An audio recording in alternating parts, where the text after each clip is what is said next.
mas-uuliyiin ka tirsan maamulka gobolka hiiraan culimaauddiin waxgarad iyo guud ahaan qaybaha kala duwan ee bulshada ayaa si wada jira maanta uga qayb galay aaska allaha u naxariistee marxuum faarax cabdi cali faarax diir oo ahaa guddoomiyihii ururka dhallinyarada gobolka hiiraan oo kooxo ku hubaysnaa bastoolado xalayto ay ku dileen xaafadda xaawataako ee magaalada beledweyn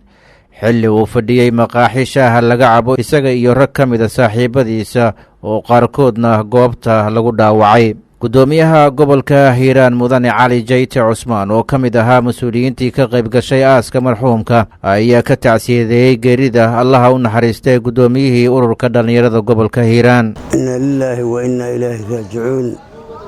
inna lilaahi wa innaa ilaahi raajicuun ilaahay ha u naxariisto faarax diir cabdi ilaahay ha u naxariisto ilaahay baa naxariis iskale ee ilaahay ha u naxariisto caa'iladii hoose oo ka baxayna samir iyo iimaan mujtamaca asxaabta uu la ahaa iyo ehelka iyo dhammaan waxaan leenahay ilaahay samir iyo iimaan haynaga siiyo waa geeri xanuun badan runtii oo aad wax yacni dareenku siduu yahay ilaahay garan karo laakiin kulli nafsu daaqatu mawt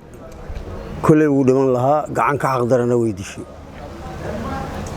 waxaa kaloo qirayaa population intaa la eg intaan magaalada joogay qof uu aaskeeda ka qayb galay maarag ahlul khayr buu ahaa ilaahay ahlul khayr ha ka dhigo ilaahayna ha u naxariisto intaas waxaan leenahay waa tacsi samir iyo iimaanna ilaahay dadka ha ka siiyo caa'ilada ha ka siiyo beddel khayr qabana ilaahay ha keeno taa markaa intaa uga gudbo kolley gacan ka xaq daran baa dishay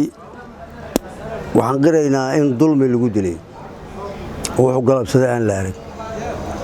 kuwa dhaawacmay oo halkaa ku dhaawacmay na waxaan leenahay allah subxaanahu wa tacaala ha u boogadhayo ma dhahayna waa ka xunnahay waayo waa qadar ilaahay lagama xumaan karo laakiin wayna taabatay aaday noo taabatay insha allah haddii ilaahay idmana hadda saasay noqon doontaa ma dhahayno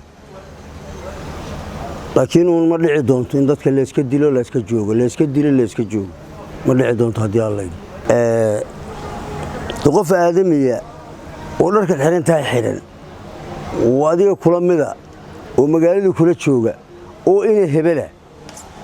way adag tahay sidii lagu arkaa calaamad gaara ma leh meel gaar uu degan yahana ma jirto mujtamacuu ku dhex jiraa mujtamaciina dee waxay aafo ku noqdeen qudhoodu qalbigaa jabay oo dee waxaan qirayaa haddii maanta ninkaasi uu dili lahaa uu sababsan lahaa qabiil soomaaliya oo reer hebel baa dila liiraa wixii ka dhaca waa la yaabin lahaano sidii wax dilka shabaab dilo oo waajib muqadasa yahay ayaa gacmaha la daysanayaa markii ayagu wax dilaan markii ummad kaloo qabaa'ilo ama qof kaloo soomaaliya oo qofkaa u sababsadana dee waad la socotaan waxa dhacaba sida normalka ama dhici jirta aladhaan iyo maxay kale iyo halala duuga iyo waa waray marka nasiib darrada jirtay ka mid tahay laakiin waxaan leenahay ilaahay marxuumka ha u naxariisto xaqiiqa xala markii la ii sheegay dareenkayga wax weyna ma garanayo si ilaa saaka aan ahaa moogtahay marka de waxaan leeyahay oo reer beledweynow oo reer hiiraanow sidaan maya sidaan inama dhaqdo sidaan imana dhaqdo kolley annagu ma fariisan doono gacmaa ma laaban doonee laakiin sidaan idima dhaqdo ma idin dhaqdo sidaan idima dhaqdo war naftu mar bay go'daa ilaahay baana xukuma wax alla soo dhinac marina qofay u imaanayaan ma jirto qof kastoo intaad ilaahaaga aaminto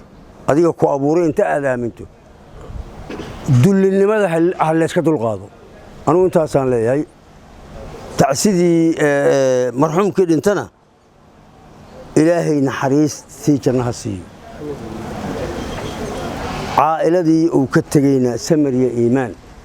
allaha u naxariistee faarax cabdi cali faarax diir waxa uu ahaa shakhsi si weyn looga yaqiinay gobolka hiiraan gaar ahaan magaalada beledweyn